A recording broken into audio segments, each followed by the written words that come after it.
अनीश जी हिमाचल से। आते हैं। राधे राधे महाराज।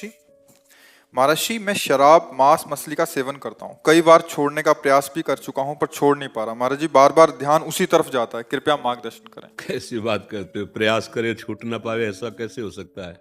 शरीर ही छूट जाएगा एक दिन। फिर ये गंदी बातें क्यों नहीं छोड़ सकते?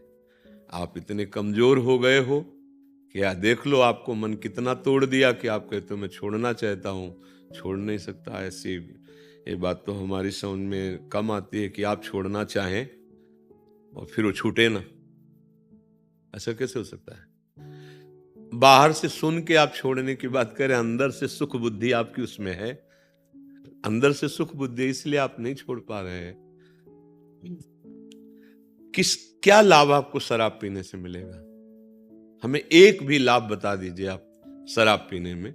शास्त्रीय निषेध तो है ही, पंच महापापों में ये रखा गया है शराब, लेकिन लाभ क्या है इसमें आप बताओ। एक तो आपका पैसा जाता है, अगर उसी पैसे की मिठाई और सामग्री लाते हो घर में बच्चों को बांटते तो कितना खुश होकर आपके गले लगते, मेरे पापा, मेरे भैया, या मेरे जो आपने उतने की शराब पी। आपके अंगों को भी नुकसान पहुंचता है, वो जो आपके अंग हैं उनको हानि पहुंचाती है। शराब से किसी के अंग पुष्ट होते हैं क्या अंदर के? सब कोई जानता है कि स्वास्थ्य के लिए बहुत हानिकारक वस्तु है, लाभ इसमें नहीं है। अब इसमें जो आपको आनंद अनुभव होता है उसका कारण होता है बुद्धि की शिथिलता। जैसे आपने पीना तो आपकी जो बुद्धि बहुत चिंतन कर रही थी वो मंद हो गई, शिथिल हो गई, तो आपको लगा यार मौज आ गई। वो आप भजन से कीजिए,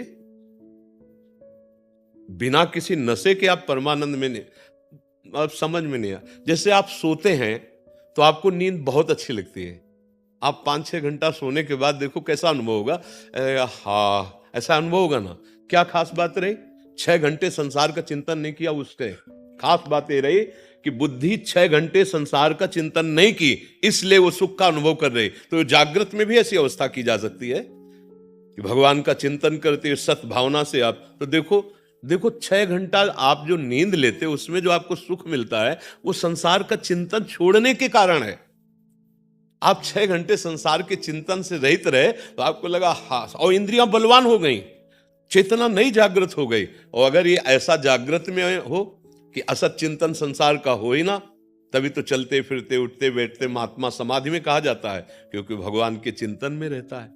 भैया, जो शराब से तुम या किसी नशे से आप देखो, गंभीरता से देखना, वो तुम्हारी बुद्धि को शिथिल करता है, तुम्हारी चेतना शक्ति को शिथिल करता है। तो तुम्हें लगता है कि बहुत मस्त है। जहां तुम्हें हाथ रखना चाहिए रखने के सामर्थ्य नहीं, जहां पैर रखना चाहिए वहां रखने के सामर्थ्य नहीं, जो तुम्हें बोलना चाहिए बोलने के सामर्थ्य नहीं, तुम्हारी सामर्थ्य को वो दबा दिया। तो तुम उसको क्या मानते हो कि वो बड़ा मौज आ गई, बड़ी मस्ती आ गई। नहीं, आप लोगों ने तो देखा होगा, हमने यहाँ देखा अपने वृंदावन में, जब रात्रि में आ रहे थे तो एक छोटी सी नाली थी और एक भैया जी यही पान किए हुए थे, तो अब वो नाली को ऐसे देख रहे जैसे समुद्र पार कर ला। बार बार पैर ऐसे उठाते फिर ऐसे करते, आखिरकार वो छोटी सी नाली में उसी में गिर गए। अब बताओ क्या ये सुख है सर आपका? जहां हम पैर रखना चाहते हैं वहां रखने की सामर्थ्य नहीं, जो हम बोलना चाहते हैं बोलने की सामर्थ्य नहीं, वो हमारी चेतना शक्ति को दबा रही है। कोई भी नशा होता है वो हमारी चेतना शक्ति को बढ़ाता नहीं है, वो दबाता है। आप किसी भी नशेबाज को देखिए, आप वो चेतना शक्ति को लुप्त, तो आप ऐसा नाश क्यों कर रहे हैं? अच्छा, जैसे मांस की बात है, लोगों का ये कहना होता है कि भाई मांस से हमारे को बल मिलता है। नहीं भाई, तुम्हारे को मांस से बल नहीं मिलता है, तुम्हारी एक भावना बन गई है। दूसरे के शरीर को काट कर खाकर तुम बलवान और प्रसन्न हो सकते हो, ऐसा नहीं। हाँ, दो हो सकते हैं, या तो हिंसक पशु या राक्षस। आप दोनों में से अगर कोई है तो हमारी कोई बात ही नहीं है आपसे।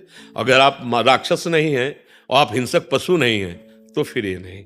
आपके संयम में जितनी ताकत है उतनी ताकत किसी भी खाद्य पदार्थ में नहीं है। संयम से रहिए, और नमक रोटी भी खाएंगे ना आप तो आप पुष्ट रहेंगे, आप प्रसन्न रहेंगे, आप मुस्कुराते नजर आएंगे। अभी बेचारे दीनहीन पशु पक्षी, मालूम मुर्गा है, ये सब अभी तो राक्षसी भाव है। हमारी समझ में आप अपने लिए बहुत हानि का कार्य कर रहे हैं। अच्छा, अब जैसे वे विचार है, तो आपने जो पाणी ग्रहण किया वो तो धर्मयुक्त है, तो शरीर तो वही है ना भाई। रूप का चमड़ा अलग अलग हो सकता है, लेकिन बनावट शरीर की तो वही है ना। तो अगर विवेक से देखो, अगर तुमको वहां सुख नहीं मिल रहा तो तुम्हें पापाचरण करने में कहां सुख मिल जाएगा, क्योंकि शरीर तो वही है ना, अंग तो वही है ना। तो मन को अगर हम शांत रखकर अपनी पत्नी को अधिक से अधिक प्यार करें या अपने पति को अधिक से अधिक प्यार करें तो गृहस्थी बड़ी सुख भरी हो जाए और धर्मयुक्त है, कोई उसमें पाप है नहीं, बड़ा मंगलमय जीवन। पर मनीराम को न समझाने के कारण अब उसमें सुख तो है नहीं, जो हमारी चाह है, हमारी जो चाह है सुख की, वो वहां है नहीं। अब हम बदलने लगते हैं, इस शरीर से उस शरीर, इस शरीर से तो ये जो पापाचरण चल रहा है, अब इसके बाद कहो कि हमारा मन भयभीत रहता है, हमें सुख नहीं मिलता है, हम डिप्रेशन में जा रहे हैं, हम जो चाहते हो कर नहीं पाएंगे। तो कैसे कर पाओगे? तुम तो जो वो किए बैठे हो जो तुम्हारा नाश करने के लिए तैयार है, तुम्हें दुख देने के लिए तैयार है। तो इसलिए हमारी प्रार्थना है, अभी अवसर है, अभी संभाल लीजिए अपने आप को। ये शराब, ये मांस, ये सब सच्चाई से, ईमानदारी से, गुरु कृपा बल से चल रहे हैं। कोई पापाचरण, कोई गंदी बात, कोई छल कपट, कोई नाटकबाजी नहीं। हर समय हृदय आनंदित रहता है, क्योंकि प्रभु साथ है ना। अच्छा, मरने का भय लगता है तो हम उसके लिए तैयार हैं, क्योंकि जिससे जो भयभीत करने वाली बातें हैं वो गुरु कृपा से है नहीं। तो लगता है शरीर छूटेगा, और जिसके लिए जीवन भर भजन किया उसके पास जाना है, तो डरना क्या यार, उनके पास जाना है ना हमें। तो हमें डर है नहीं इस बात का। तो ये हम बातें इसलिए आपको बताते कि ये आप भी तो धारण कर सकते हो। बिल्कुल नहीं भाई, हमारी प्रार्थना मानिए, छोड़ दीजिए, नहीं तो फिर प्रकृति आगे दंड देगी, तब आप छोड़ देंगे। छोड़ना तो सब कुछ यहां पड़ेगा ही, तुम कुछ छोड़ो या ना छोड़ो, सब कोई तुम्हें छोड़ रहा है। देखो, बाल्यावस्था छोड़ के जवानी आई, जवानी छोड़ के बुढ़ापा की तरफ कुछ पकड़ पा रहे हो क्या? सब छोड़ रहा है ना तुम्हें। तो अगर पहले से छोड़ दोगे तो बुद्धिमान हो जाओगे, भगवान को प्राप्त कर लोगे। जैसे कोई चद्दर हमारा छीनेगा, हमें पता है गेट के बाहर, तो हम पहले उतार के हाथ में रख लेते हैं, ये ले लो भाई, झगड़े की जरूरत नहीं। तो माया छीन लेगी। सुत बनितादि जान स्वार्थ रत, ना करु नेह स्तभीते, अंत ही तो ही तजेंगे पामर, तू न तजय वहीं ते, मन पचित ही है अवसर बीते। गोस्वामी तुलसीदास जी कह रहे हैं। तो पाप कर्म काहे कमा के जाओ, ये खेती है मनुष्य जन्म। आप नारायण बन सकते हो, आप भूत बन सकते हो, आप मनुष्य बन सकते हो, आप नाली के कीड़ा बन सकते हो। आचरण, आचरण, आचरण तुम्हारा अगर सही है तो सच्ची मानो, बिना कोई सुख सामग्री नहीं, पर हृदय आनंदित रहेगा। और आचरण सही नहीं तो जलोगे। बड़ा पुण्य किया महाराज नहुष ने, और बड़े यज्ञ किए तो देवराज इंद्र पदवी मिली। देवराज इंद्र पदवी कोई छोटी मोटी थोड़ी, त्रिभुवन का स्वामी है।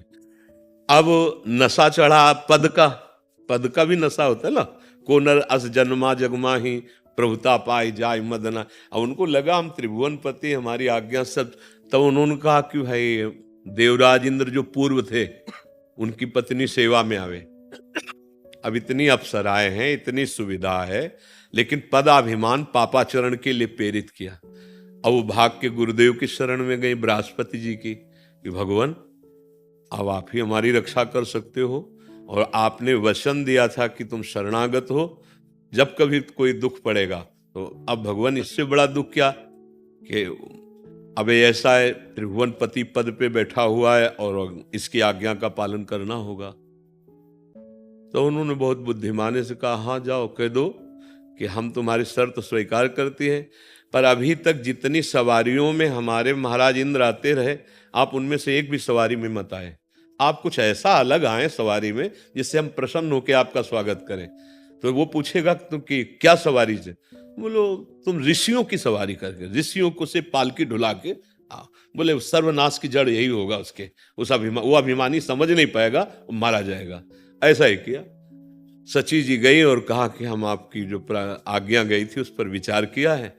तो कभी एरावत पे देवराज इंद्र आते हैं, कभी विमान पे आते हैं। हम चाहते हैं आप ऐसे सवारी पे आओ कि आज तक कोई इंद्र ऐसा किया ही ना हो, तो उसका आदेश कीजिए। तो आप सप्त ऋषियों की पालकी जुतवा और उस पर बैठ करके आओ, और शीघ्र आओ आप, हम आपके मिलन के लिए महल में इंतजार कर रहे हैं। अभिमानी आदमी, पापाचरण करने वाला, ये जान नहीं पाता कि मेरे नाश का कारण क्या है। अब जो जगत बंदनी ऋषि है, उनको पालकी में आज्ञा कर दी जोतने के लिए, था वो तो देवराज की आज्ञा है। अच्छा, इतना व्याकुल हो गया कि कहा सर्प सर्प सर्प।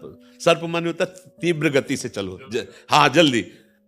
लात मारी ऋषि के मस्तक पे, कहा सर्प।